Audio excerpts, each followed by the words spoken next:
né? Mas o barroco português, ele é mais doce, ele é mais familiar. E eles vindo para cá e tendo as influências, principalmente da escola internacional de luso brasileiro. E depois ele vai se abrasileirando e principalmente quando chega no século XVIII, em Minas Gerais, é que se fala de um barroco mineiro e um barroco mais brasileiro. É possível mais ou menos precisar uma data na qual se iniciou o barroco no Brasil?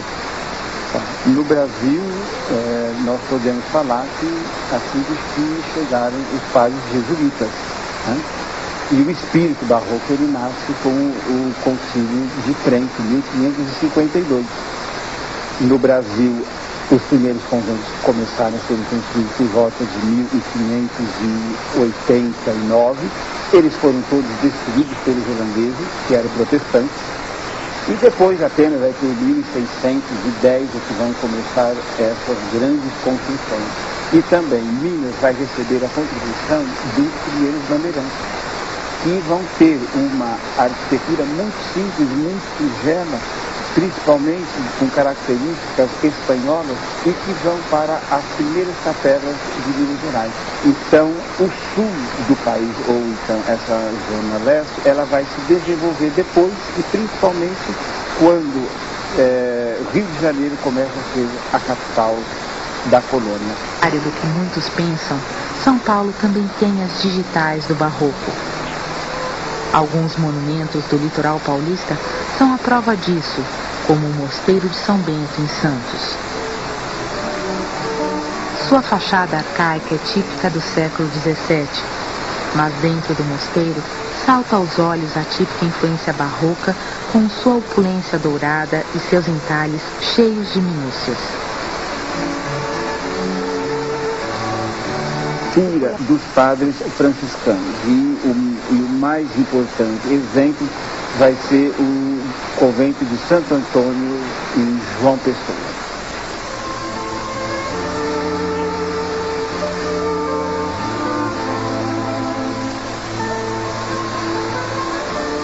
Um dos pontos mais altos dessa arquitetura no Brasil é o convento de Santo Antônio em João Pessoa. Sua rica decoração é repleta de azulejos e esculturas. O cruzeiro e a fachada compõem um conjunto dos mais importantes da arte barroca na América Latina. Há um mistério quanto ao interior do convento. O teto tem autoria desconhecida. Um dos pontos mais peculiares desta composição são 4 papas em balanço, sentados em uma balaustrada, dando uma incomum impressão de leveza. Refletem uma intimidade com a autoridade religiosa, característica bem brasileira.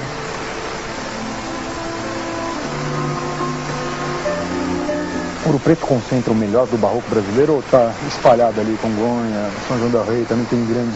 Do século XVIII, realmente é Ouro Preto. O maior exemplo do barroco brasileiro nós vamos ter exatamente na igreja Nossa Senhora do Rosário dos Pretos, em Ouro Preto. Isso mesmo, pesquisadores portugueses, eles são assim unânimes em dizer a melhor planta de arquitetura de um barroco é esta igreja de Ouro Preto, Nossa Senhora do Rosário. Não sabemos ainda direito quem fez aquelas pinturas maravilhosas chinesas, por exemplo, da Sé de Mariana. Não se sabe se essa pessoa passou por Natal ou se retirou a colônia portuguesa, né? E que, inclusive, agora que está utilizando é a última delas, né? Para você ver a globalização do barroco. Perfeito. Nós vamos continuar então assistindo essa história da arte do Brasil, mais especificamente o barroco brasileiro. Daqui a pouquinho então retorna aqui nos... A capela de Nossa Senhora do Rosário, em Diamantina, teve seu teto pintado pelo português José Soares de Araújo, que priorizava o tom intimista. Mas a marca da diferença em relação à pintura dos tetos barrocos de Minas foi dada por Bernardo Pires da Silva, que na Capela Mor de Bom Jesus dos Matozinhos, em Congonhas do Campo, eleva o dossel central, dando a impressão de que as pinturas foram feitas em um cavalete. Já no forro da nave central da mesma igreja, João Nepomuceno Correia e Castro mostra a Santíssima Trindade entre nuvens e anjos.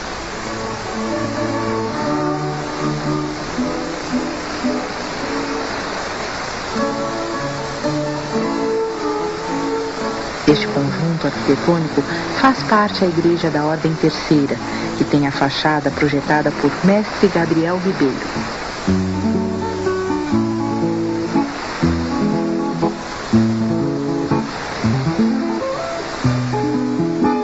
A diversidade dos detalhes dessa fachada são pouco comuns na arquitetura do Brasil.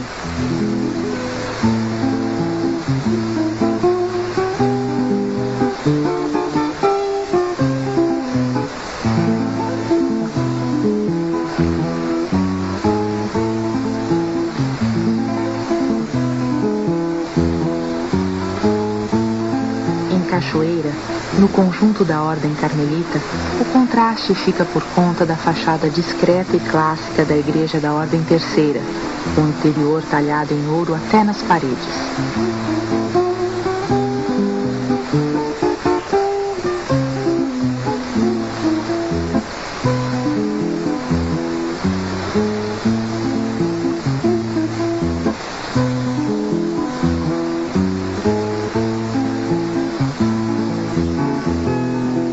O barroco no Brasil espalhou suas raízes por várias regiões.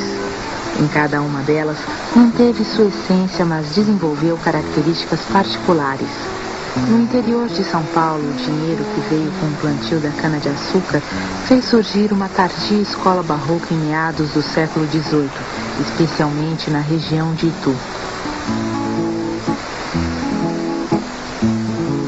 Ali, a igreja de Nossa Senhora da Candelária tem um teto assinado pelo santista José Patrício da Silva Manso.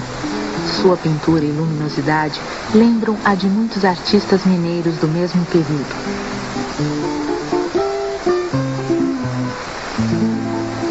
Também vital para o entendimento desta época é observar a pintura de José Jesuíno de Monte Carmelo, discípulo de Silva Manso.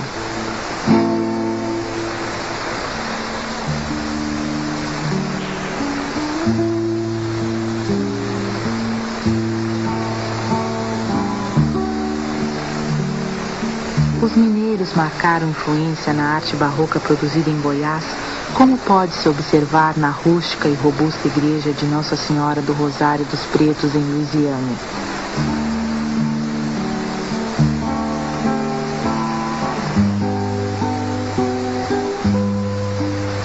Das grandes matrizes deste período da arte barroca goiana, resta apenas a igreja de Nossa Senhora do Rosário de Pirenópolis, antiga meia ponte. Suas paredes são em taipa sustentada por uma estrutura de madeira. Rústico também é o interior da igreja, que tem um altar simples e policromado, uma das características do barroco goiano.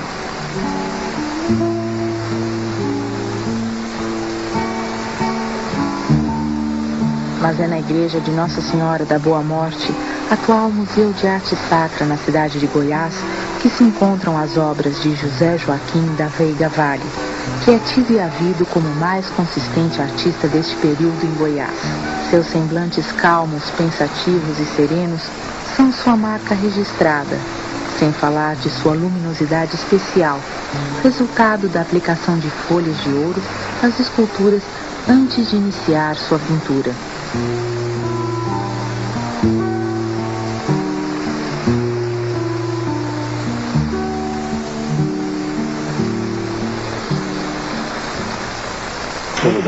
Olha, a arquitetura, ela abriga uma ornamentação fabulosa. Germain Bazin chama das nossas igrejas de as cavernas de ouro. E realmente são cavernas maravilhosas de ouro, porque em Portugal já não existia mais madeira para eles fazerem igrejas com tantos entalhes. Eles tinham gasto toda a madeira a fazer caravelas. E as madeiras brasileiras, que são fabulosas e que eram exportadas para lá, né? Aqui foram usados de uma maneira profunda. Então a arquitetura é simples por fora, mas por dentro é das coisas mais maravilhosas que existe. Queria perguntar para vocês das datas então que nós nos dedicamos a apreciar a arte barroca no Brasil, então Semana Santa e o Natal. O barroco, ele é regido pelo calendário religioso. E as duas maiores festas vão ser a Semana Santa e o Natal. E no Natal, então, nós vamos ter todas as representações, não só de presépios, né? Mas nós vamos ter várias festas que vão falar principalmente da Nossa Senhora. A quantidade que nós temos de evocações de Nossa Senhora, só no Brasil passam de 300 evocações. Nossa Senhora da Escada, Nossa Senhora da Conceição, Nossa Senhora da Ponte, né? Nossa Senhora da Glória. Mas as invocações de Nossa Senhora são mais de 3.000.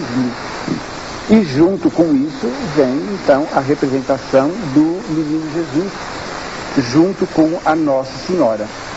Chegam a 300 as evocações de Nossa Senhora no universo religioso brasileiro. Alguns exemplos significativos estão representados na arte barroca, como a Igreja de Nossa Senhora da Conceição da Praia, em Salvador, pré-fabricada em Portugal, com um projeto que tem influência italiana.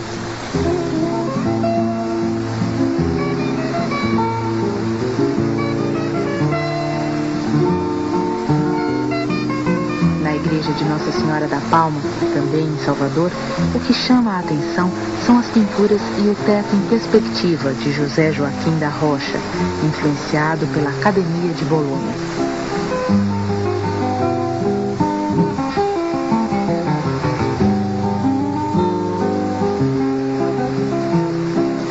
Na Igreja de Nossa Senhora do Rosário, em Cachoeira, Recôncavo Baiano, repetem-se as mesmas soluções de construção adotadas nas igrejas de Salvador. Beleza e discrição. A Igreja Católica, desde sempre, prende seu fiel pelos sentidos. Exemplo disto está em Mariana, Minas Gerais, no teto da Igreja de Nossa Senhora da Boa Morte, pintado por Antônio Martins da Silveira. A igreja, como é que ela se comportava? O pessoal da igreja mesmo também financiava a arte? Financiava.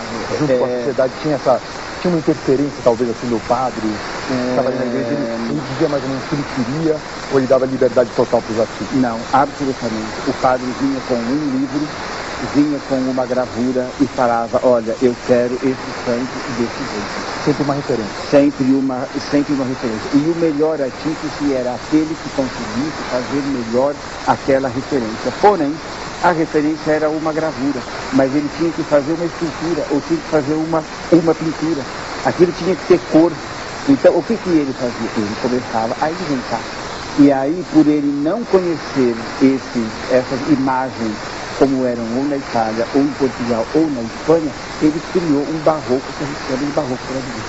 Exatamente aí que está toda a riqueza, a inversão. Por exemplo, Manuel da Costa Ataíde, ele pintou azulejos, coisa que jamais era concebida para um artista português, porque em Minas não chegavam os azulejos. Como que ia o azulejo em nome de burro, ia quebrar tudo. Então, o que ele faz? Em Ouro Preto, ele pinta uma igreja, a igreja de São Francisco, onde ele imita os azulejos. Isso é de uma originalidade fabulosa. E, inclusive, nós temos no Brasil os maiores acervos de azulejaria portuguesa. Os portugueses morrem de inveja quando eles veem, por exemplo, um claustro de São Francisco de Salvador. Porque exatamente ali vai estar a maior coleção de azulejaria do século XVIII. Agora, o Manuel da Costa Ataíde, que vai ser um grande pintor e que é muito interessante, é um pintor branco e que vai pintar os anjos mulatos. E usa e abusa. A mulher dele era mulata. Então ele representa, inclusive, a imagem de Nossa Senhora que está na igreja de São Francisco de Ouro Preto, lá no teto, seria um retrato da mulher dele. É uma Nossa Senhora, que é uma Nossa Senhora mulata. E todos os outros anjinhos que ele faz são anjos mulatos. Vamos falar de Elisardinho, daqui a pouquinho nós continuamos então com o nosso programa História da Arte Brasileira, com o Barroco Brasileiro. Daqui a pouquinho retorna aqui com o Festival de Tirapé. Aguarde. Capítulo à parte no Barroco Mineiro é Emanuel da Costa Ataíde, mestre Ataíde, nascido em Mariana por volta de 1760. Não se concebe, por exemplo, a escultura de Aleijadinho sem a pintura sobreposta de Ataíde. A executada em 1799, nos Passos em Congonhas do Campo, é a mais conhecida amostra disso.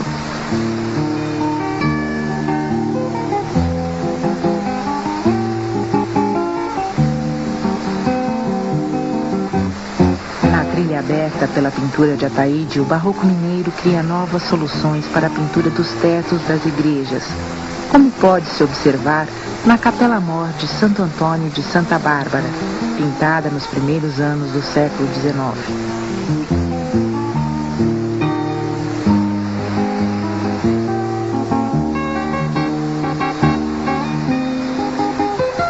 Um dos mais belos tetos deste período, assinado por Ataíde, está na igreja de São Francisco de Assis, em Ouro Preto, onde Nossa Senhora flutua no céu, olhando para a terra, acompanhada por anjos e querubins.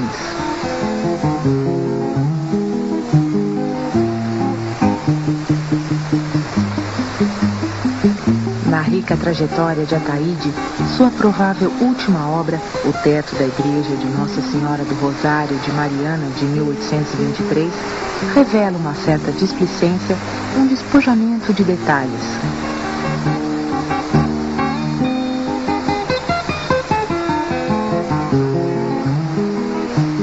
Os painéis da sacristia da igreja de São Francisco em Mariana em nada diferem em qualidade das pinturas sobre tela executadas por Ataíde.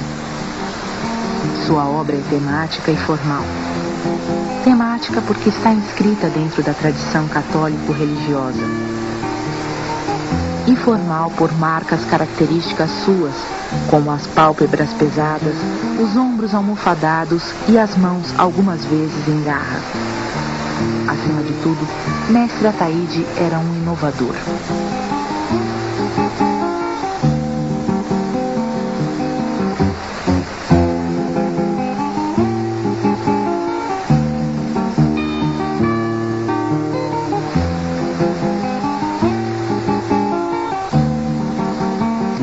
Antônio Francisco Lisboa, o Aleijadinho, nasceu em Ouro Preto em 1730 ou 1738. Sua obra espalha-se não só pelo impressionante conjunto de Bom Jesus dos Matozinhos, em Congonhas do Campo, como por muitas igrejas em Minas Gerais. Sua vida, quase um épico onde arte e tragédia se misturam, confunde-se com sua obra. A doença devastadora que mutilou seus membros e que muitos estudiosos de medicina garantem ter sido lepra nervosa, agregou à sua obra um caráter de dramaticidade e poesia que estão vivas nas expressões dos profetas e figuras bíblicas que esculpiram em pedra e madeira. Aleijadinho pode ser considerado, sem exagero, o ponto alto e o capítulo mais importante do barroco brasileiro.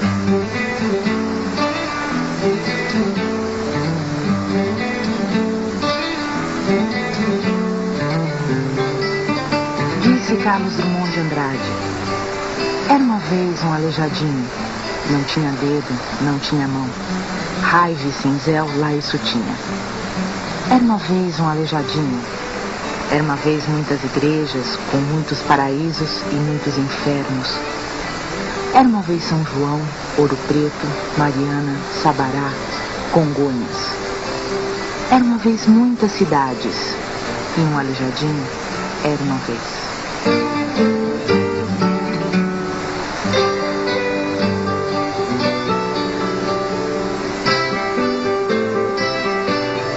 Para muitos, Antônio Francisco Lisboa, o Aleijadinho, foi a mais completa tradução do barroco mineiro e brasileiro, o artista maior do Brasil colônia.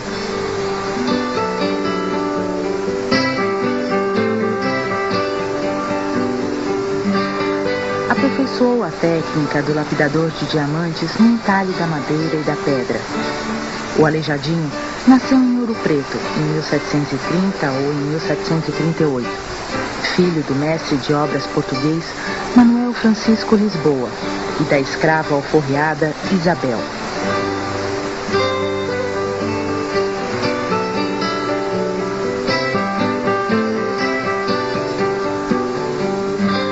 Para a compreensão do obra de Aleijadinho, é preciso se ater a detalhes, como se pode observar nos púlpitos da igreja de São Francisco de Ouro Preto.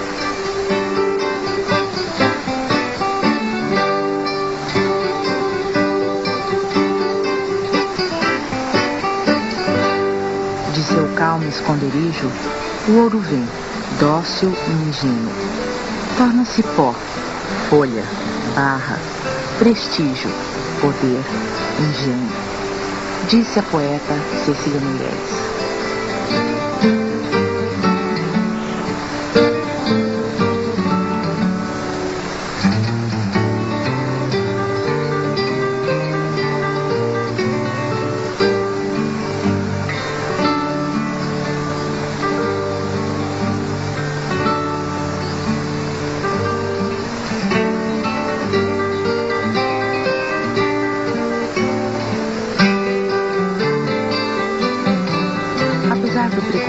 Em relação aos artistas e mestiços, o Aleijadinho foi reconhecido em vida. Ordens religiosas disputavam o seu talento e ele era requisitado para cidades e vilas importantes da região.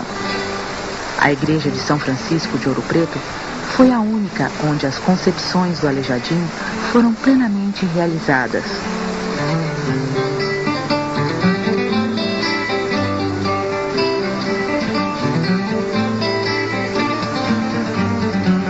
A originalidade está lá em todas as variações.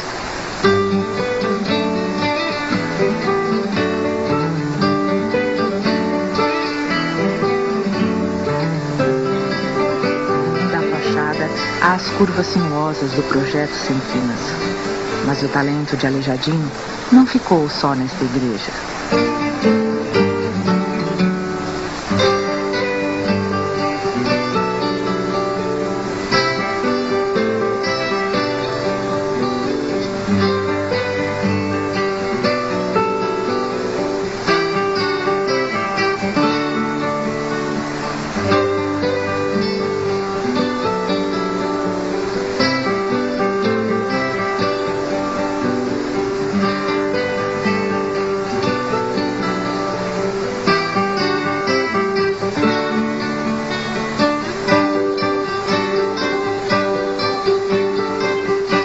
Nesta igreja, Aleijadinho leva o seu observador a um estado de alumbramento.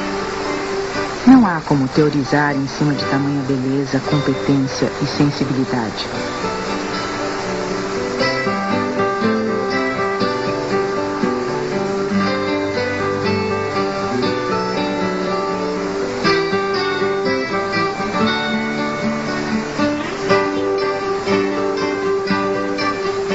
Voltando aqui aos estúdios da televisão Cultura, aqui com meu amigo Percival Tirapelli, falar um pouquinho agora sobre Aleijadinho. Né? Estávamos conversando aqui antes, falei, pô, é impressionante a doença, como se dá destaque a doença do Aleijadinho, sendo que até os 47 anos ele é um cara extremamente... Você acha que é uma mitologia, uma mitificação da doença do Aleijadinho? Né? Olha, há dois Aleijadinhos.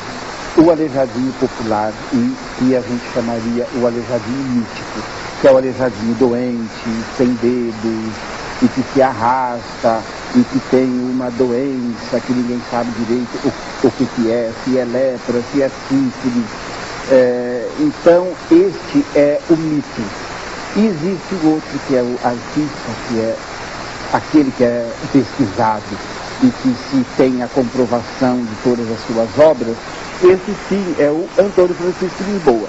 O outro é o Aleijadinho. E é muito interessante que nada da doença do Aleijadinho é passada para a sua arte. Sua arte é uma arte requintada, uma arte erudita, uma arte vinda de modelos germânicos e medievais até, não é? Medievais. Ele vai saltando por diversos locais. Eu creio que com o Aleijadinho, da importância que ele tem, desde 1858, quando se faz a sua primeira biografia por um biógrafo que se chamava Breta, está nascendo ali a historiografia da arte brasileira.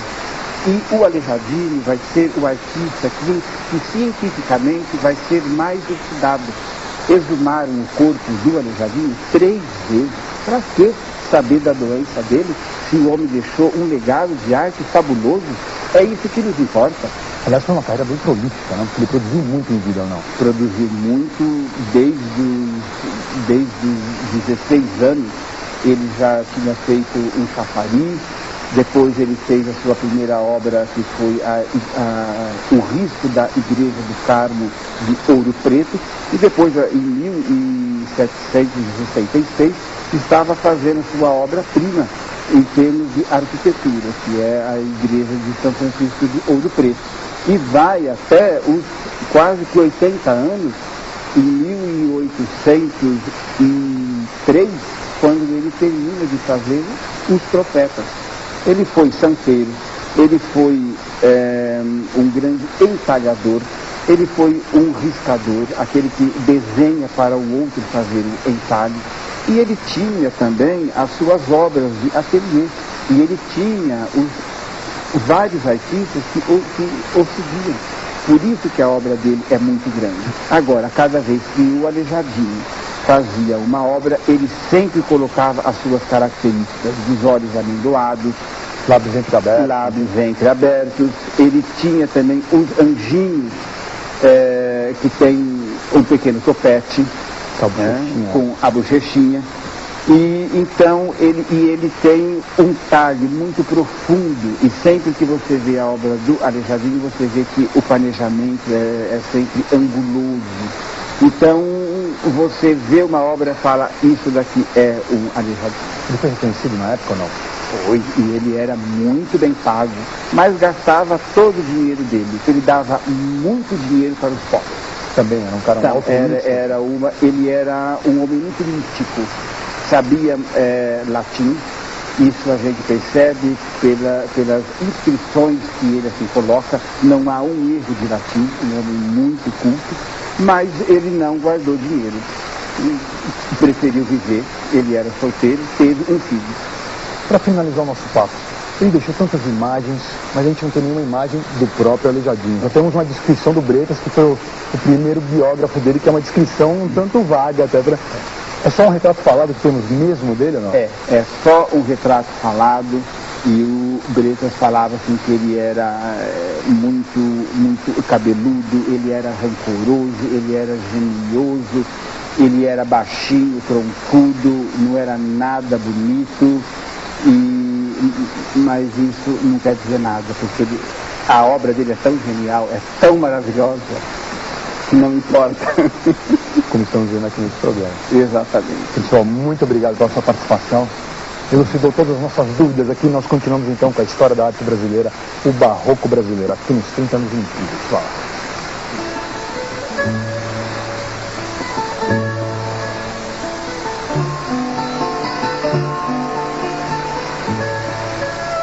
Se fosse músico, poderia-se dizer que a grande sinfonia de Aleijadinho, aquela que arrancou mais aplausos e admiração de todos que a viram, foi o conjunto do Santuário de Bom Jesus de Matozinhos, em Congonhas do Campo.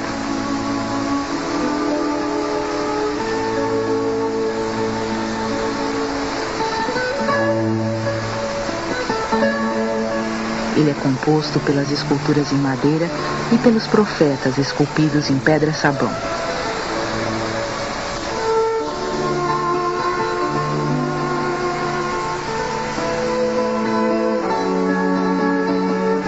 Executado entre 1796 e 1799, quando a doença de Aleijadinho já estava em estado avançado, as 67 esculturas em madeira que compõem este conjunto carregam em suas expressões e gestos o misticismo que caracterizou a fase final da obra do artista.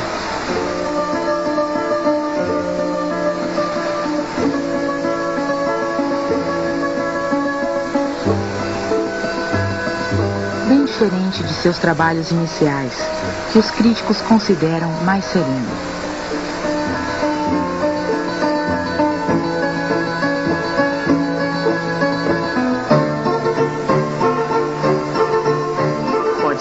Sem exagero, que estas figuras representam o que há de mais trágico e sublime na tragédia humana.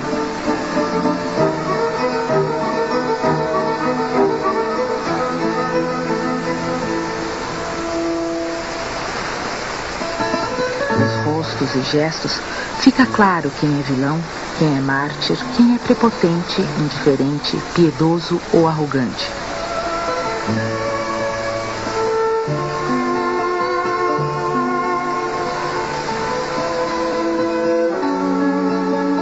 Os olhos das figuras entregam os sentimentos.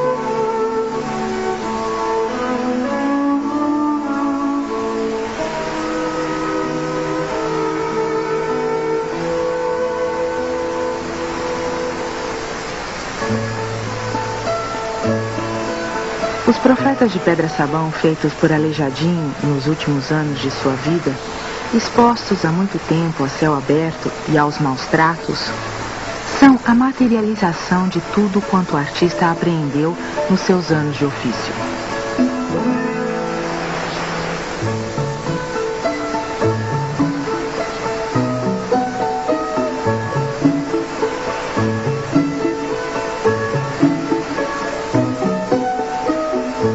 Cheios de significados, detalhes, simbologias, refletem o estilo do artista na sua totalidade.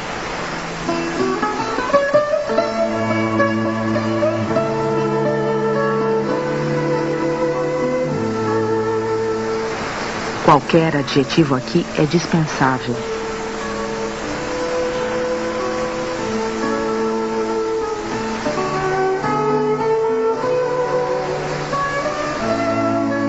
Não há como passar impassível estando aos pés dos profetas que, na sua eternidade de pedra, olhando para o alto ou para longe, parecem ironizar nosso destino temporal.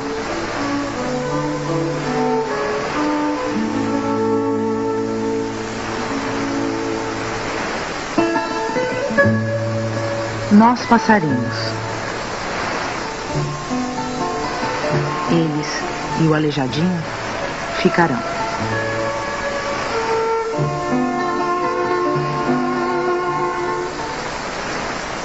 Depois de mergulharmos juntos na história do Barroco do Brasil, na semana que vem mergulhamos na história dos 30 anos da TV Cultura.